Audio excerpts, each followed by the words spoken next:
As ek die feite reg kan onthou, dit was 1988 wat ons in Rome was. Daardie aand speel Italië teen Swede in die kwartfinale van die Wêreldbeker sokker. Die feite reg kan onthou, Italië wen die aand 2-1. En die Italianers vier fees. Met elke moontlike ding wat hulle lawaai kan maak, word gebruik. En teen 2:30 die oggend toe besluit ons, daar's geen ander manier nie. Slaap is daar geen sprake nie. Gaan uit op die strate en deel aan die feesviering. Klompie jare daarna kan nie eens meer al die feite onthou nie. En so het daar feesvieringe gekom en het feesvieringe gegaan. En die vergetelheid geraak, kan nie meer onthou nie. Maar dan vertel die Bybel in Openbaring 19 van 'n feesmaal omdat die goddelose stad Babylon verslaan is. En dan word in kleurryke taal vertel. En word vertel van 'n groot watermassa, van 'n groot mensemassa, wat het uitjubel, soos met die gedruis van 'n groot watermassa, en die gedreun soos van donderweer. Prys die Here. Want die lam, die bruidegom, het sy bruid kom haal en uitgenooi om saam met hom fees te kan vier aan die bruilofsmaaltyd. Nou hierdie begrip bruilofsmaaltyd is eintlik 'n wonderlike, aangrypende beeld. Want vir die lesers van daardie tyd was dit staande praktyk dat wanneer iemand in die huwelik bevestig word, die bruidegom gaan na die bruid se huis. Dan gaan haal hy die bruid en neem haar om saam met haar in sy huis te kom woon. En nou met die uitnodiging na die bruilofsmaaltyd van die lam, dat die bruidegom kom haal sy bruid die kerk en kom haal sy kinders en word hulle uitgenooi om te kom deel aan hierdie bruilofsmaaltyd. 'n fees wat geen einde het nie.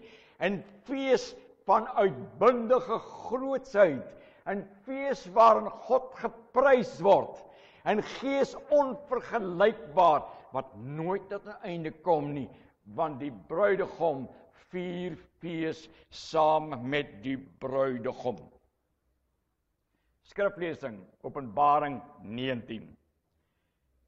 Openbaring 19 begin met die vreugde in die hemel, omdat die Babylon verslaan is, prys die Here. En dan van vers 5 af, die bruilof van die lam. Toe het daar 'n stem van die troon af gekom wat gesê het, loof ons God, al sy dienaars, die wat hom vrees, klein en groot.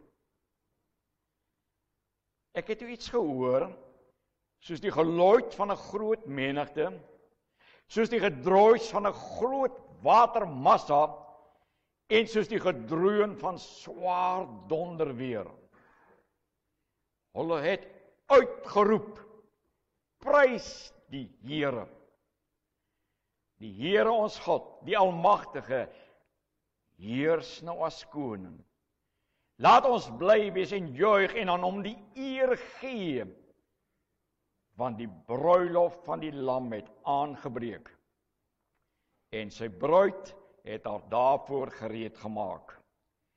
God het haar dit vergun om fyn, helder, blink klere aan te trek. Hierdie fyn klere is die regverdige dade van die gelowiges. Toe sê die engel vir my, skryf op, geseënd is hulle wat na die bruilofsmaaltyd van die lam uitgenooi is. Verder sê hy vir my, dit is die woorde van God, en hulle is waar. Toe het ek voor sy voete op my knieë neergeval om hom te aanbid. Pas op, moenie, sê hy toe vir my. Ek is 'n mededienaar van jou en van jou medegelowiges wat jou aan die getuienis vashou wat Jesus gelewer het. Aanbid God, want dit is Jesus wat die getuienis gelewer het. En dit is die Gees wat die profesie gegee het. Amen. As sentrale onderwerp vir die woordverkondiging vanoggend, word versterk, skep moed, tel op die knieë, tel op die koppe, en leer, want Jesus het oorwin. Jesus het oorwin. Nou, wanneer mens die boek Openbaring lees, moet 'n mens miskien 'n paar dinge in gedagte hou. Openbaring is die einde van 66 boeke in die Bybel. Hierdie 66 boeke vorm 'n eenheid en moet as een verhaal gelees word van die begin tot aan die einde, om dit soveel beter te verstaan. Die Bybel begin by Genesis 1 vers 1, God het aan die begin geskep. En dan gaan die Bybel voort deur te vertel hoe dat God op besondere wyse laat ken en sy beloftes gee aan sy volk Israel wat hy uitverkies het. Met die voorspelling dat die koning gaan kom. En in die Nuwe Testament draai alles dan om die koning Jesus Christus wat gekom het. Alles gaan om Jesus die Christus en word dan afgesluit met die boek Openbaring, dat God wat die geskiedenis van die wêreld in sy hande hou, dat hierdie God sal op 'n dag met die wederkoms van Jesus die aardse wêreld menslike geskiedenis afsluit.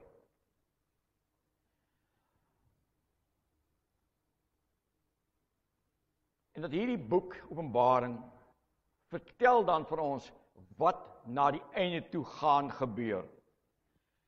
Die boek Openbaring, moeilik om te verstaan, dit gebruik beelde, dit gebruik simbole, dit gebruik getalle wat nie altyd vir ons so helder en duidelik is nie.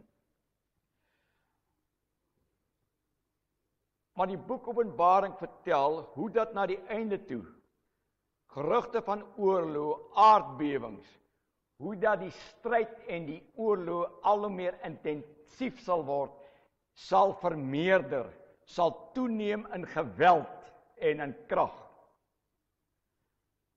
Maar dat van die kinders van die Here, om dan moed te skep. Kinders van die Here om te onthou en verseker te weet, Jesus is die koning. En dat soos Jesus eenmaal gekom het, so sal hy weer kom. En dat wanneer hy weer kom, dan word die finale oorwinning behaal. En sal die ruiter op sy wit perd, die ewige koninkryk tydperk aanbreek. En op daardie stadium sal sy kinders, sy kerk, sy gemeente, sal saam met hom aan sy tafel aansit, om saam met hom die bruilofsmaaltyd te vier. Die koms van die koning is reeds in die Ou Testament voorspel. Dat hy sal kom wat aan reg en regverdigheid regeer. Hy sal kom aan wie se koninkryk daar nooit 'n einde sal wees nie. En met Kersdag op aangrypende wyse was die woordverkondiging van Psalm 96. Juig en wees bly, want die Here God Almagtige stuur sy seun, die koning kom, wat in billikheid en regverdigheid sal regeer. En daarom moet self die berge en die bome, die see, alles moet uitbreek in gejubel en God prys. Kom Jan, reg so. Jy reg hoor. Dan begin die Nuwe Testament. Die koning het gekom. En begin by herders wat die lof besing van God en die boodskap verkondig. Die koning, julle verlosser het gekom, hy is gebore. en lees ons van sterrekykers wat kom, en wat geskenke bring, waaronder goud, want goud bring jy vir 'n koning. Ons het gekom om die koning te soek, geskenke vir 'n koning, want die koning het gekom. Maar as hierdie koning kom, is daar onmiddellik stryd. Wanneer die koning kom, is daar onmiddellik van die draak se kant af middele om die geboorte en die groei, die grootword en die werk waarvoor hy gekom het, te verhinder. En daarom lees ons dat met die geboorte van die kind, koning Herodes sy soldate uitstuur om hierdie seentjie dood te maak. Maar dan sê die Bybel vir ons, maar hierdie koning oorwin. En dat hierdie koning aan die kruis met sy sterwe en opstanding, maak hy die dood. Jesus oorwin. Hy's die koning. En dan gebruik Kolossense 2 vers 15 die beeld deur te sê, Jesus het in sy triomftog sy vyande ontwapen en tentoongestel as volkome magteloos. 'n beeld wat die skrywers van destyds baie goed begryp het. Want in daardie tyd, oral in hoofstede was daar triomfboë gebou, hier die Arc de Triomphe in Parys, want wanneer 'n koning of 'n heerser, 'n regerder, 'n keiser, terwyl hy besig om te regeer, en daar is mense wat opstandig word, in opstand kom teen die regering, of daar's nasies wat in opstand kom, dan neem hy sy soldate, hy trek uit, hy oorwin die vyand, en dan keer hy terug na die hoofstad, triomfantelik, want hy het gewen. Sy soldate triomfantelik met die stad binne marseer, en aan kettings geketting, die vyand, die opstandelinge, die wapens is weggeneem, volkome ontwapen, magteloos. Maar, nou sê die Bybel, dat hierdie oorwinning was maar nog net 'n veldslag. Die finale oorwinning word behaal. So vertel Openbaring 19 verder. Want dit nou ook in die boek Openbaring, gebeure word nie kronologies agter mekaar vertel nie. Dieselfde gebeurtenis word dikwels by verskillende hoofstukke verhaal. Maar Openbaring 19 gaan voort deur te vertel hoe dat die konings van die aarde saam met die anti-kris in opstand kom en gesamentlike magmonster, en hoe dat die koning van die konings, die ruiter op die wit perd, dan uitry om te oorwin. Dat hierdie koning behaal die finale oorwinning, en wie fees vier is sy onderdane en die roofvoëls, wat hulle verlustig aan die vleis. Die koning oorwin finaal. Die Satan, die valse Christus en die valse profeet, saam met die konings en nasies, word in die poel van vuur gewerp. En dan breek die bruilofsmaaltyd aan met die wederkoms van Jesus Christus. Die finale oorwinning word behaal met die wederkoms van Jesus en met al die anti-christelike magte wat finaal verslaan word. Maar tot dan, die eerste en die tweede koms van Jesus. Eerste koms het ons gevier met sy geboorte. Die tweede koms wanneer hy weerkom, dat in hierdie tydperk, die tydperk waarin ons tans leef, die tydperk wat deur Bybelverklaarders verklaar word as die 1000-jarige vrederyk, die 1000 jaar wat die Satan gebind is. Nou sal jy herinner dat Kersdag prediking was. Koning het gekom, maar hy is ook aan die kom. Hierdie teenstrydigheid. Hy kom, maar hy is nog aan die kom. En dan die oproep, leef dan. Leef dan hierdie koning. Want die Bybel sê, dat in hierdie tydperk gaan die oorlog voort. Daarom vertel Openbaring 12 deur te sê, dat met die geboorte van die kind, het die draak gereed gestaan, om met die geboorte van die kind die kindjie te verslind. Toe hy nie daarin kon slaag nie, gaan Openbaring 12 voort, het hy met 'n felheid van woede, en omdat hy weet dat hy min tyd het hy, en dan word die woord gebruik, oorlog gaan voer, teen die nakomelinge van Christus, teen hulle wat die Here liefhet, en sy gebooie gehoorsaam. Jesus, Matteus 24 staan daar geskrywe, dat hy sy kinders, sy kerk waarsku, daar sal oorloë wees, en julle sal gehaat word, ter wille van my naam. Efesiërs gaan voort, Efesiërs 6, wanneer gesê word, trek die volle wapenrusting van God aan, deur te sê, al daardie elemente, krygstuig, is oorlogsterme. In 1 Petrus 5 staan geskrywe, dat die Satan, die brullende leeu, is op pad, en hy soek, na wie hy kan verslind.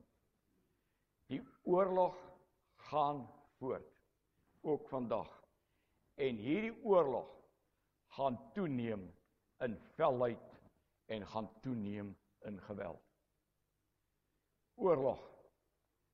Niemand hou daarvan nie. Dis nie 'n mooi onderwerp om oor die woord te verkondig nie. Oorlog in die hel van oorlog, waarna daar geen oorwinnaars is nie, behalwe aan die einde vir hom wat sal oorwin. Wanneer mense praat oor oorlog, dan dink jy aan die bloederigste veldslag waarin Suid-Afrikaners gewikkel was, ooit. En dit was by Delwelbos. Die aand van 15 Julie 1916, ongeveer 3000 man Delwelbos moes beset, met die opdrag om dit ten alle koste te behou. Delwelbos grootte van 1,5 vierkante kilometer ongeveer. Met Duitsers wat met hulle artilleriebomme 7 bomme per sekonde afgevuur het op daardie bos. Een enkele boomstomp het bly staan. Van die 3000 man het 124 lewend uitgekom. 5 dae, 6 nagte. Ian Uys het op aangrypende wyse in die boek Delwelwood die belewennisse van hierdie soldate saamgevat. Die aangrypende is dat met dit gedenkdiens Julie 1918 is van die versplinterde hout geneem en is daar 3 houtkruise gemaak. Die een houtkruis is na Pietermaritzburg geneem. Ek kon nie opspoor of dit vandag nog die geval is nie. Maar vir 60 jaar het hierdie houtkruis op Pietermaritzburg gedurende Julie begin huil. Die kruis, regopstaande balk met die dwarsbalk, nie die regopstaande een nie, maar die dwarsbalk, 60 jaar ten minste, elke jaar gedurende Julie begin huil. Liefde in die Here Jesus, ek en jy leef vandag reeds in 'n tyd van oorlog. Vandag reeds is daar kerke wat vervolg word omdat hulle die naam Jesus bely. Dag met Noord-Vietnam aan die voorpunt word mense vermoor, op allerlei wyse aangerand, omdat hulle Jesus liefhet en sy naam bely. Dat sy naam nie genoem mag word nie, 'n Bybel nie gelees mag word nie, gelowiges nie by mekaar mag kom om te aanbid nie. 'n Fransman vertel, werk op die spoorweë in sy werk vandag. as hy die naam van Jesus gebruik, is daar geweldige teëstand. Vandag sê mense, maar is dit die moeite werd om die Bybel te lees? Is dit die moeite werd om kerk toe te gaan? Is dit die moeite werd om Jesus te dien en lief te hê? Vandag is daar 'n stryd in die kerk as oud en uitgedien. Vandag gaan die oorlog voort. Dit sal toeneem. En daarom die oproep, wees dan getrou. Bly gehoorsaam, volhard, in die naam van Jesus. En daarom het Jesus begin in Matteus 24 toe hy gewaarsku het gesê, hy wat volhard. Daarom het die Bybel voortgaan op 'n boek Openbaring, want Openbaring daar geskryf word aan die 7 gemeentes, gemeentes as beeld van die kerk, word aan elke gemeente geskrywe, hy wat oorwin. Daarom dat in Efesiërs 6, wanneer geskryf word van, trek die volle wapenrusting van God aan, skild, helm, swaard, dan word elkeen wat daar gebruik word, die waarheid, die geloof, die hoop, kan jy elkeen vervang met die naam Jesus, want Jesus is die waarheid, Jesus ons hoop, so trek die volle wapenrusting van God aan, neem die naam Jesus op, laat Jesus die koning van jou lewe bly, Jesus, net Jesus Christus alleen. En daarom dat Kolossense 2 kan sê, moenie dat iemand jou wegtrek van Jesus af nie. Daarom dat Hebreërs 12 kan sê, in hierdie wedloop, bly jou oog gefestig op Jesus. Want aan die einde van 'n ou jaar, met die aanvang van 'n nuwe, met die herinnering en bevestiging dat wat verby is verby. Dis oud, dis afgehandel, sal nooit weer wees nie. Nuwe tydperk, nuwe jaar wat aanbreek, om ons te herinner, daar kom 'n dag, sê die Bybel, wanneer God aan hulle wat uitgenooi is, sy bruilofsmaaltyd sal laat aansit. Maar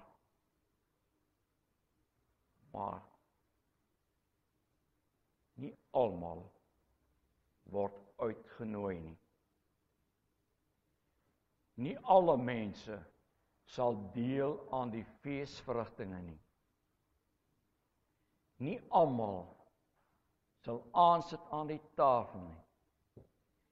Die Bybel sê, net hulle, wie se klere gewas is in die bloed van die lam, net hulle wat behoort aan Jesus en tot die einde volhard.